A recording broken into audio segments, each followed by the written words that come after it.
Hey everyone, Safe Zone Media here, and you know how much I love talking about the good stuff happening in the world. But sometimes, to get to the good stuff, we gotta talk about the tough stuff first. And today, that's mental health in the workplace. Did you know that 1 in 5 adults experiences a mental health issue each year, and 60% of them never talk about it at work? That's like a whole bunch of folks suffering in silence. Mental health isn't just a personal struggle, it's a workplace priority. Companies with supportive cultures see 30% higher productivity and 50% lower turnover. That's right, folks. Looking out for each other is good for business. Today, we're breaking down how to create a workplace where everyone feels safe, valued, and mentally resilient. Let's dive in. Okay, let's get real for a second. Ignoring mental health isn't just unethical, it's expensive. And I'm not just talking about the hit to your company culture, although that's a big one. I'm talking about the actual bottom line cost. First up, we've got absenteeism. That's when people are just too burnt out, too stressed, too anxious, to even show up. Then there's presenteeism, which is like the sneaky cousin of absenteeism. People are physically there, but mentally, they're checked out. They're scrolling through their phones during meetings, missing deadlines, and just not bringing their A game. And let's not forget about burnout, the ultimate productivity killer. But here's the thing that really gets me. The human cost. When we create a workplace where people are afraid to talk about their mental health, we're basically telling them to suffer in silence. We're saying, your struggles aren't welcome here. And that's just not cool. But here's the good news. There's a huge opportunity waiting for companies who are willing to step up and do things differently. Mentally healthy teams are more creative, they collaborate better, and they stick around longer. They're more engaged, more productive, and more likely to go above and beyond. So, how do we create this magical land of mentally healthy workplaces? Well, stick around, because we're about to break it all down. Alright folks, let's get practical. Building a supportive workplace starts with these 5 pillars. Pillar number 1, a culture of psychological safety. This means creating an environment where people feel comfortable talking about their mental health without fear of judgment or retribution. And it starts at the top. Leaders need to model vulnerability. Imagine a CEO sharing their own struggles with anxiety or a manager talking openly about going to therapy. That's huge.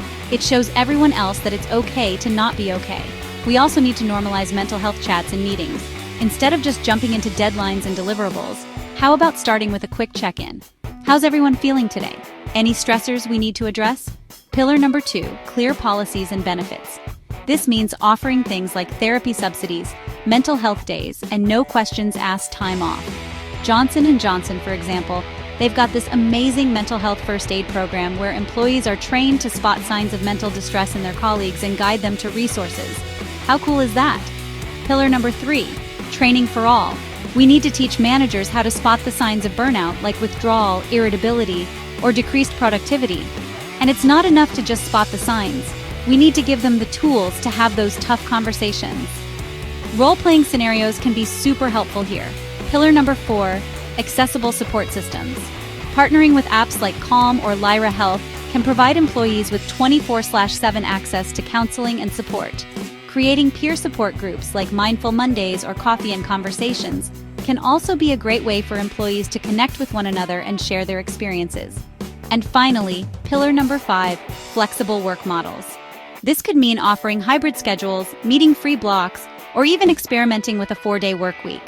Microsoft, for example, they tried out a 4-day work week and saw a 40% boost in productivity.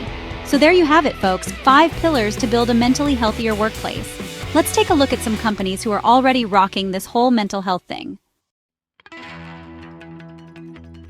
Chapter 3, Real-World Inspiration Companies Leading the Charge.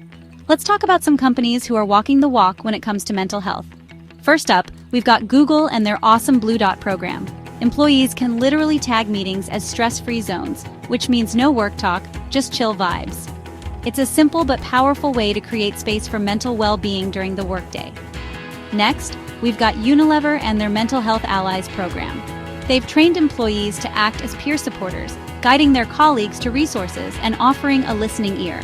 It's like having a mental health buddy at work. And then there's EY, the accounting giant, with their Are You OK campaign. Managers are encouraged to check in with their team members every week, not to talk about work, but just to see how they're doing as human beings. It's about creating a culture of care and connection. These companies are proof that prioritizing mental health isn't just the right thing to do. It's also good for business. Chapter 4. Tech to the rescue. Tools for a scalable support system. Now you might be thinking, this all sounds great, John, but how do we actually make this happen, especially with a large team? Well, my friends, that's where technology comes in. First up, we've got AI chatbots like Wobot. These little digital buddies can provide employees with instant coping strategies, mindfulness exercises, and even personalized support. It's like having a therapist in your pocket, minus the awkward couch. Then there's VR meditation. Companies like Trip are using virtual reality to transport employees to calming beaches, serene forests, or even outer space.